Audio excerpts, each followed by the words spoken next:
Well, the basketball conversation continues. We are now joined on the phone by our Kevin McPherson. And Kevin, it's always good to talk basketball with our basketball insider. And let's start with the men. What a week for them. A win over Missouri and over 12th ranked LSU. What did you see that you liked out of this team this week?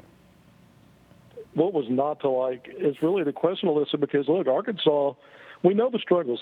Lose your first three SEC games, part of a grander 5 of 6 stretch where you lost games. And you forget kind of that the team started 9-0, but even then when they were right in the top 10, that something wasn't quite right. They weren't a smooth operating machine and certainly not playing consistent basketball. We saw Arkansas put on a clinic against a Missouri team that's not all that great, quite frankly, but they were coming off an upset victory over a ranked team in Alabama. And Arkansas owned that game from start to finish. It's really the best I've seen the team play. And so you kind of felt like there was some momentum building going to LSU, which is the number one defensive team in college basketball. And certainly Arkansas springboarded into that game, I thought, with confidence.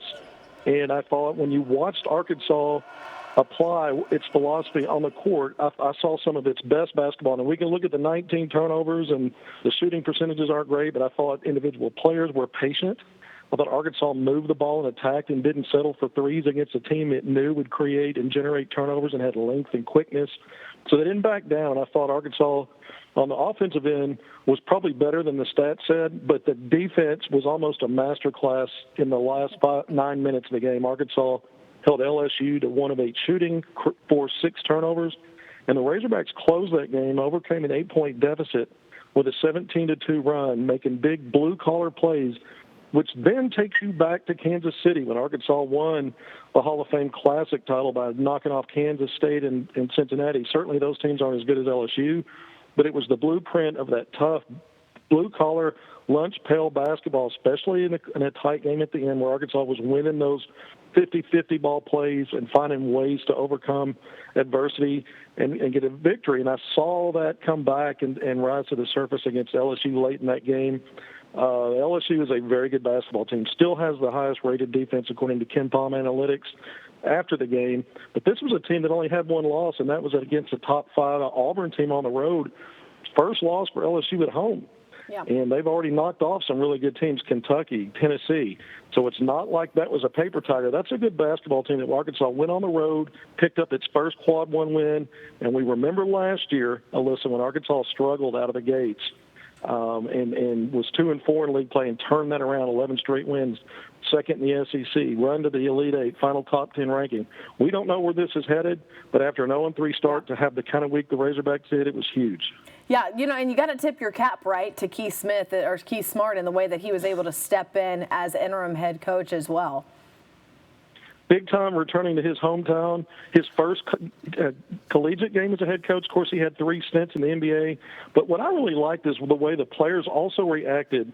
I thought J.D. Notae played one of his more patient games on offense. His shots, so he was selective on when to shoot. He promoted good ball movement first. I thought Devo Davis, he had 5 turnovers and didn't shoot the ball well. But the shots he took from 3 were off the good ball movement of the offense. And he stuck a dagger 3 in that run late in the game that helped Arkansas get over the hump. And then he was huge on the glass. And we haven't talked about Jalen Williams with his 3rd consecutive double-double. Out there drawing charges. He's a different kind of rim protector. And it really kept LSU, who has athletes with length that like to get to the basket, really kind of checked that part of the Tigers game. And it was just a collective effort. When you look at Umade and Tony, the transfers, they both had huge plays down the stretch and put up productive games. Arkansas was plus 10 on the glass against one of the top rebounding teams in the country. And again, the number 1 defense, and Arkansas finds ways, even though the turnovers were there, that's what LSU feasts off of. But Arkansas still won points off turnovers, and they won fast break scoring. That's hard to do on the road. It really is. Quickly, just briefly about the women falling to South Carolina today, but the women seem like they're starting to get stuff going too. Big win over Missouri a week ago, and then today they got off to a good start, shooting well early. This is a veteran, an elite defensive team in South Carolina. They're number 1 for a reason, very veteran team, a lot of high-level players. And Arkansas is so young, injuries on the front line. And to overcome a 20-point deficit and cut it back to 4 really shows you the fight and the heart in this team. You hear people use words heart and fight all the time. these women are going to get better and better. This is going to be a good basketball team this season and a great one moving forward. Yeah, 100% agree with you, Kevin. Thanks so much for your time. And remember, you can read all of his articles over on hogville.net, and you can follow him on Twitter at AR Hoop Scoop.